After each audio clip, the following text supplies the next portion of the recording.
A private letter should have vanished with its writer. Instead, it sat in a personal collection for decades before surfacing at auction. The man who wrote it was the most famous archaeologist of the 20th century, and he named one specific person as the true source of his own legend. Nobody was listening the first time he said it. The tomb that made him famous.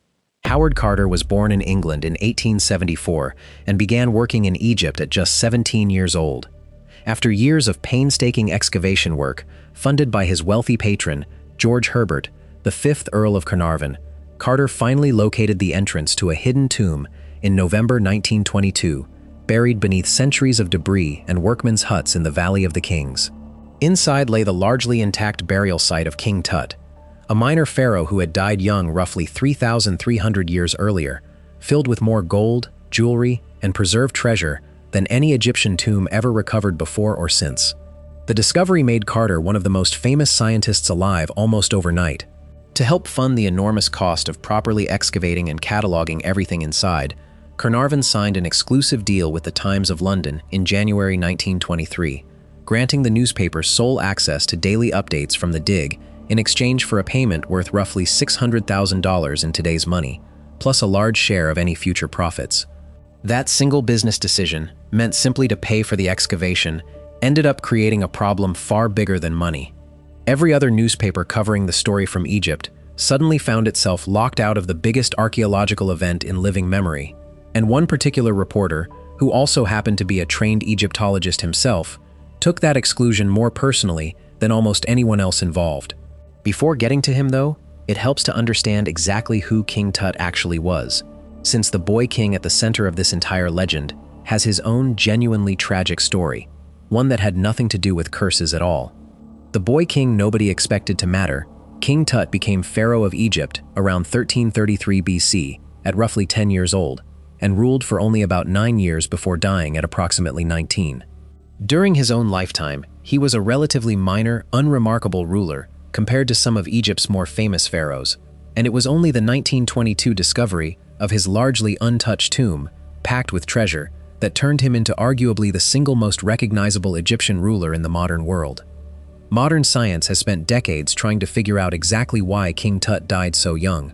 A 2010 study published in the Journal of the American Medical Association, led by Egyptian archaeologist Zahi Hawass, and involving 2 years of DNA testing and CT scans on 16 royal mummies, found that King Tut likely resulted from a union between siblings, most probably the pharaoh Akhenaten and one of his own sisters. That inbreeding likely contributed to several genuine health problems documented in his remains, including a cleft palate and a club foot serious enough that King Tut probably needed a cane to walk. A theory supported by the discovery of over 130 walking sticks buried inside his tomb alongside him. The same DNA study found genetic traces of Plasmodium falciparum, the parasite responsible for a particularly severe and deadly strain of malaria, inside King Tut's remains, the oldest confirmed genetic evidence of malaria ever found in a precisely dated mummy. Researchers concluded that a sudden broken leg, possibly caused by a fall, combined with this ongoing malarial infection, most likely triggered the life-threatening condition that finally killed him. An earlier, widely discussed theory that King Tut had been murdered by a blow to the head, based on an unusual hole found in his skull, was ruled out by a 2005 CT scan, which determined the hole had almost certainly been caused during the ancient embalming process itself, rather than any act of violence. None of this genuine, hard-won scientific detective work involved anything supernatural at all. It took modern DNA sequencing, radiological imaging, and years of careful comparative analysis across multiple royal mummies simply to understand how one teenage king, dead for over 3,000 years, actually died. That real, patient scientific effort stands in sharp contrast to what happened almost immediately after his tomb was reopened in the 20th century, when a much faster, far less careful story began spreading about the people who found him. The journalist who got left out, Arthur Weigel, was no stranger to Carter or to Egyptian archaeology. Back in 1905, Carter had been forced to resign his own government post as Chief Inspector of Antiquities for Upper Egypt, following a dispute involving French tourists at the ancient site of Saqqara. Weigel, only 25 years old at the time, was suddenly promoted into that exact same position, spending the following years focused heavily on protecting Egyptian monuments from being bought up and shipped off to museums in Europe and North America. By the time King Tut's tomb was discovered in 1922, Weigel had left government service and was working as a journalist and correspondent for the Daily Mail. When Carnarvon signed his exclusive deal with the Times, Weigel found himself treated exactly like every other outside reporter, shut out of official updates despite his genuine expertise in the subject. According to Carter's own later account of events, this exclusion left Weigel deeply resentful, believing he was owed better treatment given his background and his prior friendship with Carnarvon. Cut off from official access, Weigel began writing increasingly sensational, dramatic newspaper copy of his own, filling his stories with atmosphere, foreboding, and suggestion rather than the straightforward factual updates the Times was publishing. That choice, whether born from genuine showmanship or simple professional spite, set the stage for one specific moment that would end up defining the entire King Tut story for the next century. The prediction that came true, by accident. On February 17, 1923, Carter and his team formally opened the tomb's inner burial chamber in front of a small crowd of officials, journalists, and guests, including Lord Carnarvon himself. According to Weigel's own later retelling of the day, Carnarvon was in high spirits as he prepared to descend into the chamber, joking with those around him about bringing chairs down and even performing a concert underground. Weigel later wrote that watching Carnarvon's lighthearted mood that day struck him as oddly inappropriate given the solemnity of the occasion. Turning to a nearby reporter, identified in most accounts as journalist H.V. Morton, Weigel reportedly said, "If he goes down in that spirit, I give him 6 weeks to live." Weigel himself later admitted he could not fully explain why he had said it, describing it afterward almost as an unplanned, offhand remark rather than any genuine premonition. Lord Carnarvon died on April 5, 1923, from blood poisoning after a mosquito bite on his cheek became infected when he accidentally cut it while shaving. Depending on which specific date is used for Weigel's original comment, Carnarvon's death fell somewhere close to that same 6-week window Weigel had casually thrown out, a coincidence that instantly transformed an offhand remark into what looked, to the public reading about it afterward, like genuine prophecy. That single eerie coincidence alone might have faded quietly into archaeological trivia. Instead, it landed at almost the exact same moment as a second, entirely separate warning, this time delivered in writing by one of the most famous novelists in England. The novelist who warned the world, roughly 2 weeks before Carnarvon's death, English novelist Marie Corelli, already a best-selling author with no direct connection to the excavation itself, had a letter published in the New York World magazine. In it, Corelli argued that real risks existed in breaking into the sealed resting place of an ancient Egyptian king and robbing him of his possessions, citing an obscure old book she claimed described dire punishment awaiting anyone who dared open a sealed tomb. Corelli's letter specifically asked, in reference to Carnarvon's declining health at the time, whether a simple mosquito bite could really explain such a serious infection. When Carnarvon then died just weeks later, Corelli's letter took on an entirely different weight in the public imagination, no longer read as idle speculation, but as an apparent warning that had gone unheeded. Corelli did not stop there. After Carnarvon's death, she began spreading a further claim, stating that the phrase, "Death comes on wings to him who enters the tomb of a pharaoh," had actually been carved somewhere inside King Tut's tomb itself. A specific, quotable curse inscription that newspapers around the world eagerly repeated as established fact. There was only one problem with that final claim, one that Howard Carter himself was uniquely positioned to address directly, since he was the one person who had actually walked through every chamber of the tomb and read every inscription inside it firsthand. The inscription that never existed. No such warning inscription has ever been found anywhere inside King Tut's tomb, either at the time of its discovery or in any of the extensive research conducted on the site in the century since. Carter himself insisted throughout his life that the supposed curse inscription simply did not exist, and no first-hand account from anyone who was actually present during the excavation has ever recalled seeing it either. Genuine ancient Egyptian tomb curses did occasionally exist, but they looked nothing like the dramatic, death-dealing warning the press described. Weigel himself, writing an essay shortly after returning from Egypt in 1923, explained that authentic tomb curses were quite rare and were typically written in a narrow, almost legal style, aimed specifically at deterring ordinary tomb robbers from damaging burial goods or breaking apart mummies while searching for jewelry, not aimed at scholars or excavators conducting careful, sanctioned research. King Tut's tomb specifically contained no such inscription at all, curse or otherwise, anywhere within its chambers. Some later writers pointed instead to a small statue of the jackal god Anubis, discovered guarding the entrance to the burial chamber, noting a brick found at its feet carrying a religious inscription meant to protect the tomb, a genuine and well-documented piece of ancient Egyptian ritual practice, though not remotely equivalent to the dramatic death curse the newspapers had invented and attributed directly to the burial chamber itself. That gap between a real, modest religious inscription and a fabricated, headline-ready curse did not stop the story from spreading once people connected with the dig actually started dying. The deaths that seemed to prove it.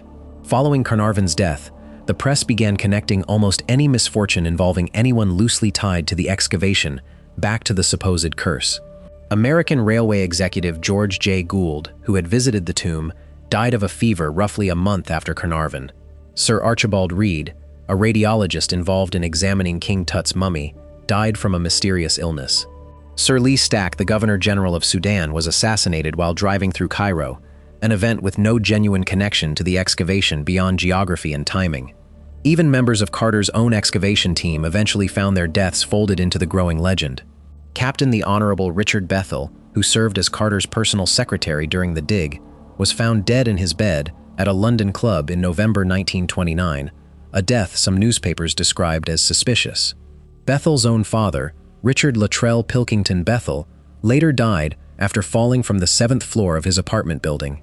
On top of the human deaths, an earlier story claimed that on the very day the tomb was first broken into back in 1922, Carter returned home to find his pet canary dead inside the mouth of a cobra, a snake that happened to be the same royal symbol worn on King Tut's own headdress, reported at the time by the New York Times. Taken together, this list of deaths, illnesses, and eerie coincidences felt, to a public already primed by Weigel's prediction and Corelli's warning, like undeniable proof that something genuinely supernatural was picking off everyone connected to the tomb one by one. What that same list conveniently left out, however, was the far larger group of people connected to the exact same excavation who lived on completely unaffected, a gap that decades later gave researchers an opportunity to test the entire legend using something the original newspapers never bothered with: actual statistics. If you're enjoying this deep dive, hitting subscribe means you won't miss the next one. The study that killed the curse with math. In 2002, the British Medical Journal published a formal statistical study examining the supposed curse directly, analyzing the survival rates of 44 Western individuals whom Carter himself had personally identified as being present in Egypt at the time King Tut's tomb and burial chamber were opened. Rather than cherry-picking the handful of dramatic early deaths the newspapers had focused on for decades, the study compared the full group's average lifespan against a reasonable general population baseline from the same era. The results directly undercut the entire premise of the curse. The people present at the tomb's opening lived, on average, to a perfectly ordinary old age, with no statistically meaningful difference in mortality compared to what would be expected for any similar group of people from that period. In fact, several individuals who had far more direct, sustained contact with the tomb than casual visitors like Carnarvon lived remarkably long lives afterward, directly undermining the idea that proximity to the burial chamber carried any measurable danger at all. Separate research into the 58 people recorded as present, specifically when the sarcophagus itself was opened, found that only 8 of them died within the following 12 years, a death rate entirely consistent with ordinary expectations for a group of that size and age range, rather than anything resembling a supernatural pattern. Alongside these statistical corrections, some researchers have floated more grounded scientific explanations over the years, including the possibility of toxic mold spores, such as Aspergillus flavus, or harmful bacteria potentially present in sealed ancient tombs. Experts studying Carnarvon's specific case have generally dismissed this idea too, pointing out that he was already known to be chronically ill well before he ever set foot near the tomb, and that any toxic exposure would likely have caused illness far sooner than the months-long delay before his actual death. If statistics alone were not enough to settle the matter, one particular figure connected to the entire story offered an even more direct personal rebuttal, simply by continuing to live his own life for years after the supposed curse should have caught up with him. The man who outlived the curse. Howard Carter, the very man who had physically broken through the tomb's sealed doorway and spent more time inside King Tut's burial chambers than anyone else alive, did not die suddenly or mysteriously at all. He continued his archaeological career for another 16 years after the discovery, finally passing away on March 2, 1939, at the age of 64, from lymphoma, a form of cancer entirely unrelated to any curse, ancient toxin, or supernatural cause. Carter's own obituary in the New York Times pointed out this exact irony directly, noting that despite being a somewhat sickly man for much of his life, he had lived long enough to become, in the paper's own words, the best refutation of the curse himself. Of all the people connected to the discovery, the one person who had spent the most sustained time inside the tomb, breathing its air and handling King Tut's own treasures directly, was also the one who disproved the entire premise simply by living an ordinary length of life afterward.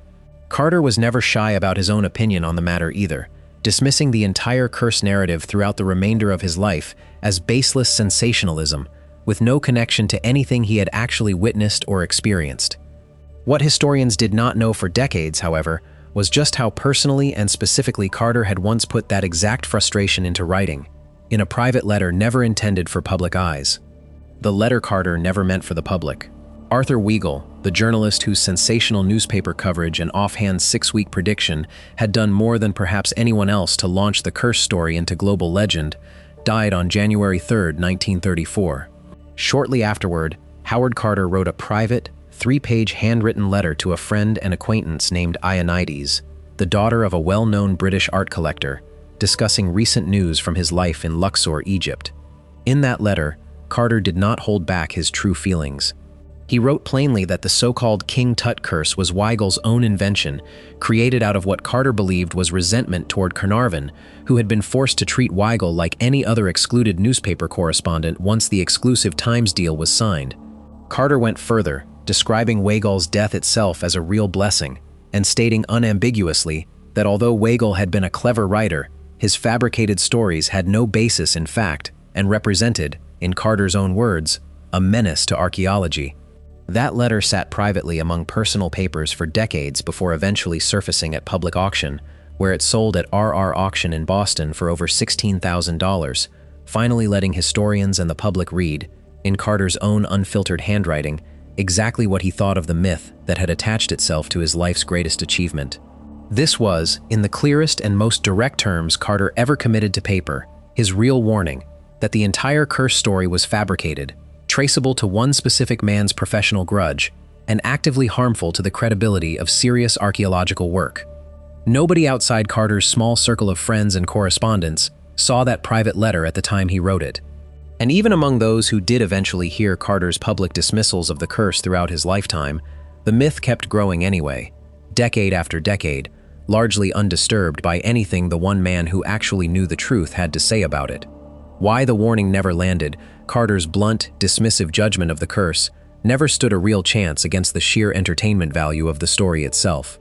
Sir Arthur Conan Doyle, the famous creator of Sherlock Holmes and a committed believer in spiritualism, publicly speculated to American journalists that Carnarvon's death had been caused by invisible elemental spirits, deliberately created by ancient Egyptian priests, specifically to guard King Tut's tomb, adding yet another layer of dramatic, unfalsifiable speculation that spread just as quickly as anything Weigel or Corelli had originally written. Even mundane, easily explainable details got swept into the growing legend. Reports claimed that at the exact moment of Carnarvon's death, all the lights in Cairo mysteriously went out, and that his dog back in England let out a mournful howl and died at the same instant. Later research pointed out that power cuts were extremely common in Cairo at the time, making the blackout considerably less mysterious than it first appeared, and that Carnarvon's dog actually died several hours after her owner, not in perfect simultaneous synchrony, as the more dramatic versions of the story claimed. Once a story like this catches fire in the public imagination, combining a real death, a real eerie prediction, a real published warning, and a fabricated inscription all tangled together, a private letter from one frustrated archaeologist, however honest and however accurate, simply cannot compete for attention. Carter's real, documented warning that the curse was invented specifically by Arthur Weigel, got buried in a personal letter for nearly a century, while the fabricated version of events he was actively trying to correct went on to inspire countless books, films, and documentaries about King Tut that still circulate freely today. Verdict here is where things actually stand. King Tut became pharaoh around age 10, ruled for roughly 9 years, and died at approximately 19, most likely from complications of a broken leg combined with a severe malarial infection, according to a 2010 DNA and CT scan study led by Zahi Hawass, a straightforward, tragic medical story with nothing supernatural about it at all. Howard Carter discovered his tomb in November 1922, and Lord Carnarvon, Carter's financial backer, died 5 months later from blood poisoning following an infected mosquito bite, a death that arrived close enough to journalist Arthur Weigel's own offhand 6-week prediction, and close enough to novelist Marie Corelli's separately published warning letter that the press instantly built an entire mythology of a deadly pharaoh's curse around the coincidence. No genuine curse inscription has ever been found inside the tomb itself, a fact Carter confirmed directly and that no first-hand witness has ever contradicted. A 2002 British medical journal study analyzing the actual survival rates of everyone present at the tomb's opening found no statistical evidence of unusual mortality at all, and Carter himself lived another 16 years after the discovery, dying of ordinary lymphoma in 1939 rather than anything resembling a curse. In a private 1934 letter, written after Weigel's own death and only made public decades later through public auction, Carter stated plainly, and in his own handwriting, that the entire curse legend was Weigel's personal invention, born from resentment over being excluded from an exclusive newspaper deal, and that the fabricated story represented a genuine menace to archaeology as a field. That specific written warning, the clearest and most direct statement Carter ever made about where the myth truly came from, never reached the public during his lifetime and did nothing to slow the legend's growth in the century since. The real story here was never a curse rising from King Tut's tomb. It was a private grudge between two men, dressed up by the press into something the whole world still finds impossible to stop repeating. If this kind of deep history mystery is your thing, subscribing helps more of these stories reach you the moment they come out.